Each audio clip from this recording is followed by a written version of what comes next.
March 9, 1945. Midnight. The skies above Tokyo roared with the deep hum of hundreds of American B-29 bombers, their shadows slicing across the moonlit clouds. Within minutes, the calm city below was transformed into a blazing inferno.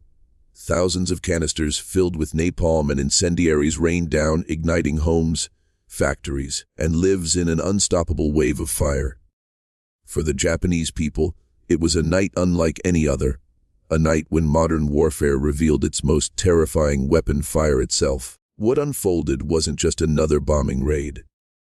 It was the deadliest single airstrike in human history, a destruction so immense that it shocked even the American commanders who ordered it.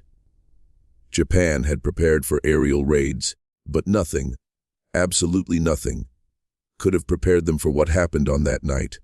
To understand why the United States unleashed such devastation on Tokyo, we need to step back. By early 1945, World War II was drawing to its brutal climax. The Japanese Empire was reeling. Their navy had been shattered in the Pacific. Their armies were retreating from once proud conquests.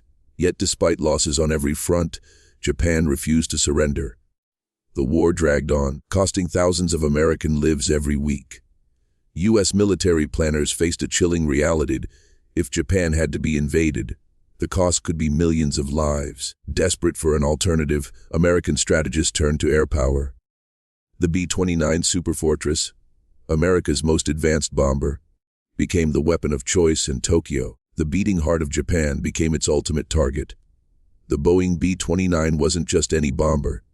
It was the most advanced aircraft of its time. With a pressurized cabin, remote-controlled gun turrets, and the ability to fly higher and farther than anything before it, the B-29 symbolized America's industrial might. Crews flew them from bases in the Mariana Islands, stretching the limits of endurance on missions that lasted up to 14 hours. Initially, American commanders tried high-altitude precision bombing, targeting factories and military sites. But Japan's unpredictable weather, strong winds, and dispersed industries made such missions ineffective. Too many bombs missed their mark. The solution, crafted by General Curtis LeMay, was brutal in its simplicity. Abandon precision. Target the wooden cities themselves. Burn them to the ground. General Curtis LeMay, the architect of the firebombing campaign, was a man known for his uncompromising logic. Precision bombing wasn't working, and Japan's war machine was still grinding forward. So, he adopted a strategy borrowed from the British firebombing of German cities, area bombing. Instead of focusing on military targets, the plan was to incinerate entire districts. Tokyo, with its tightly packed neighborhoods of wooden houses, was a city built like kindling. LeMay ordered his B-29s to fly low, around 1,000 to 8,000 feet, and drop massive loads of incendiary bombs designed to ignite everything they touched. On March 9, 1945, this terrifying new strategy was put to the test. Just before midnight, the first wave of B-29s crossed into Tokyo's airspace.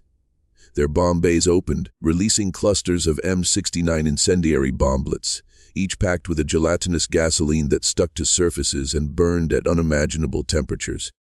In seconds, the wooden houses below erupted into flames. The wind, already strong that night, turned disaster into apocalypse. Firestorms began to form, sucking oxygen from the ground, generating hurricane-like winds that spread the inferno even faster. Entire blocks vanished in minutes. Families ran for their lives, only to be swallowed by the flames or suffocated in bomb shelters. The scale of destruction was beyond comprehension, and yet, this was only the beginning. Within an hour of the raid's beginning, Tokyo was no longer a city. It was a furnace. The firestorm roared with such intensity that asphalt streets melted, rivers boiled, and the oxygen itself seemed to vanish. Survivors described the flames as alive, moving faster than people could run. Families carrying buckets of water stood no chance. The fire leapt over alleys, consumed entire neighborhoods, and spread outward like a tidal wave of destruction. Some residents fled toward rivers and canals, hoping water could shield them, only to find those waters boiling or choked with bodies. In a single night, Tokyo's centuries-old neighborhoods, shrines, and workshops were reduced to ash. More than 16 square miles of the capital were incinerated, and hundreds of thousands of people were trapped in a nightmare from which there was no escape.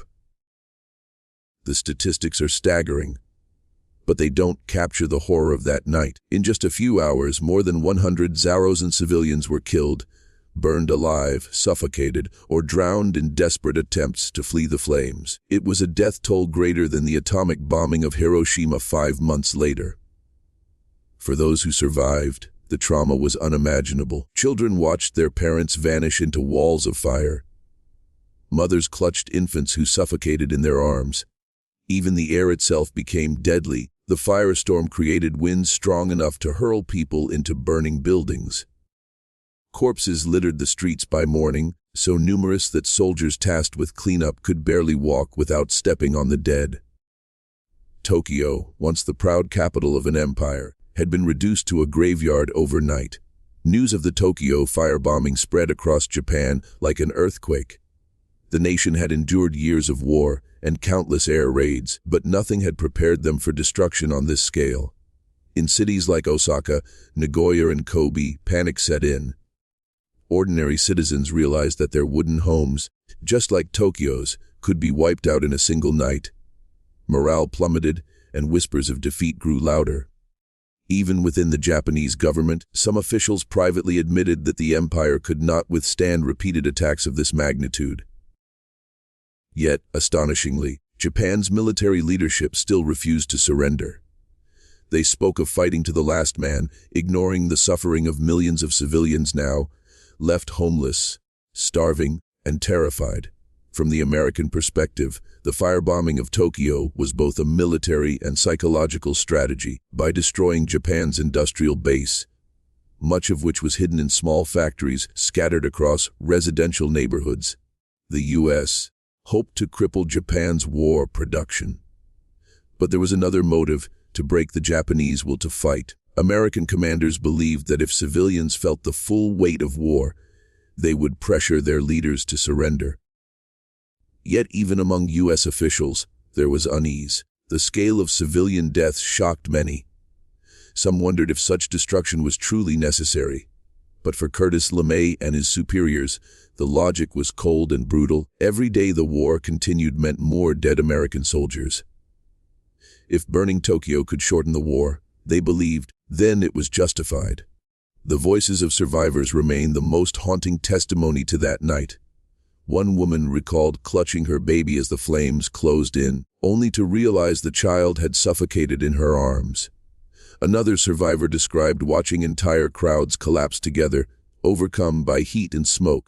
A young boy remembered jumping into the Sumida River, only to find it filled with charred bodies, the water itself glowing from the heat of the fire. These personal stories remind us that behind every statistic was a human being with a life, a family, and dreams abruptly erased in one night of unimaginable violence. For survivors, the scars, both physical and emotional, never fully healed.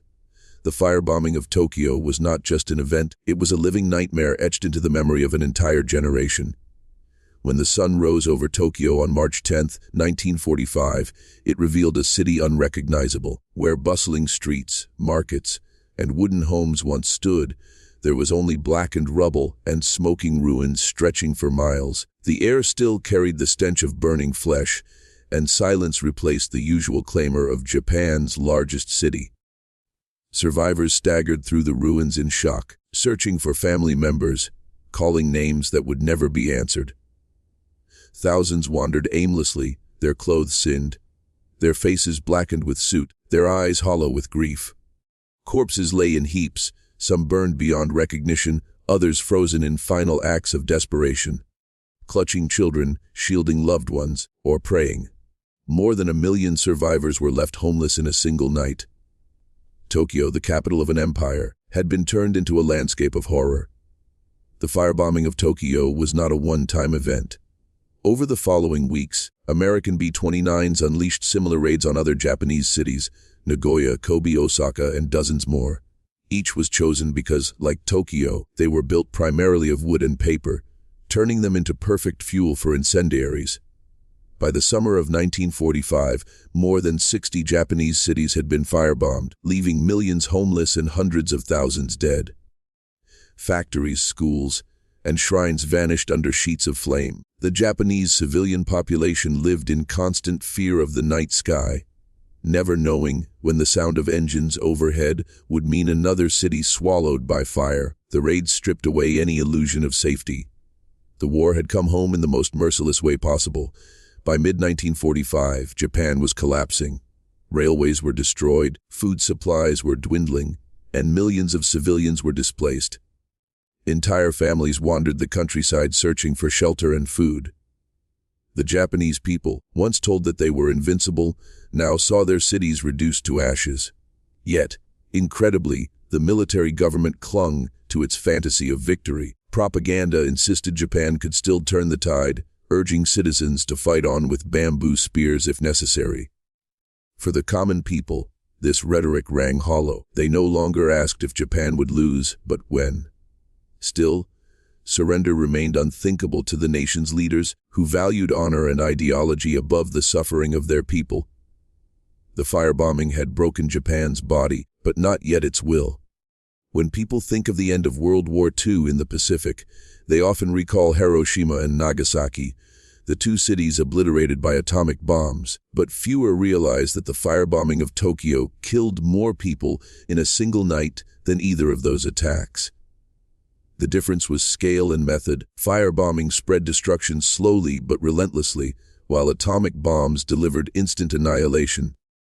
For the Japanese people, both were equally catastrophic. For the Americans, the firebombing campaign was proof that conventional weapons could devastate an enemy nation almost as effectively as nuclear arms. The only question was whether such destruction would finally compel Japan to surrender, or if even greater horrors would be required. In Washington, officials defended the firebombing as a grim necessity. Military planners estimated that an invasion of Japan could cost as many as 1 million American lives. To them, firebombing was a way to avoid that nightmare scenario. General LeMay himself famously remarked, "If we lose the war, we'll be tried as war criminals." He knew the morality of his campaign was questionable, but in his mind, ending the war quickly justified everything. To many Americans back home, the raids were celebrated as victories, evidence that Japan's days were numbered. Yet even some American airmen who carried out the missions admitted they felt conflicted. They were told they were saving lives in the long run, but each time they looked down from their bombers and saw entire cities burn, they couldn't shake the feeling that they were destroying humanity itself. By August 1945, Japan had endured months of relentless bombing, yet its leaders still refused to surrender. Then came Hiroshima. On August 6th, the Enola Gay dropped the world's first atomic bomb, unleashing destruction on a scale never before witnessed. In a flash, tens of thousands were incinerated, and a city ceased to exist. The devastation shocked the world, but to ordinary Japanese civilians, the horror was strangely familiar. For those who had survived Tokyo's firebombing, the sight of entire neighborhoods reduced to ash and thousands dying in agony was not new. It was a nightmare they had already lived. The difference was that Hiroshima's destruction came in an instant, while Tokyo's had stretched through an entire night of terror. For the Japanese people, both stood as symbols of hell on earth. 3 days later, the second atomic bomb fell on Nagasaki. Combined with the Soviet Union's sudden declaration of war against Japan, the reality became undeniable: the empire was finished. Yet even after Hiroshima, Nagasaki, and the firebombings of 60 other cities, some Japanese generals wanted to fight on. They argued for a final, suicidal battle that would sacrifice millions. But Emperor Hirohito, who had remained largely silent until then, finally intervened. He spoke directly to his people, declaring the need to endure the unendurable. For the first time in history, the voice of Japan's emperor was heard on the radio, and with that, Japan surrendered. But it was not simply the atomic bombs that forced this decision. It was the cumulative weight of fire, destruction, and unimaginable loss that had already broken the nation. In the decades since, The atomic bombings of Hiroshima and Nagasaki have dominated history books, overshadowing the firebombing of Tokyo. Yet for those who lived through it, March 10, 1945, remains the most horrific night of their lives. Historians estimate that more civilians died in Tokyo than in either atomic blast, but the story is less often told. Perhaps because firebombing seemed less dramatic than the dawn of the nuclear age, or perhaps because it was harder to face the reality that conventional weapons could produce such inhuman carnage. To this day, many outside Japan do not realize that the deadliest single air raid in history wasn't nuclear. It was fire. The Tokyo firebombing raises questions that still haunt historians, ethicists, and survivors. Was it necessary to incinerate entire cities filled with civilians to win the war? Could Japan have been forced to surrender without such immense suffering? Or did the firebombing save lives by preventing an even bloodier invasion? There are no easy answers. What is clear is that warfare in the 20th century crossed a line in Tokyo, a line where the distinction between soldier and civilian vanished. Modern war became total war, and civilians became the primary victims. The firebombing of Tokyo reminds us of how fragile humanity is when fire falls from the sky, and how quickly civilization itself can burn. Today, Tokyo is a thriving metropolis, rebuilt from the ashes into one of the most advanced cities in the world. But beneath its neon lights and towering skyscrapers lies the memory of that terrible night. Monuments and museums honor the dead, while survivors, now few in number, still tell their stories so the world does not forget. The firebombing of Tokyo was not just a military operation. It was a human tragedy on a scale almost beyond comprehension. For Americans, it was a path to victory. For Japan, it was a scar that shaped the nation's future. And for the world, it remains a chilling reminder war is not only fought with weapons and armies. It is fought in the hearts of civilians who often pay the highest price. The Inferno of Tokyo in 1945 stands as one of history's darkest warnings, one that must never be ignored.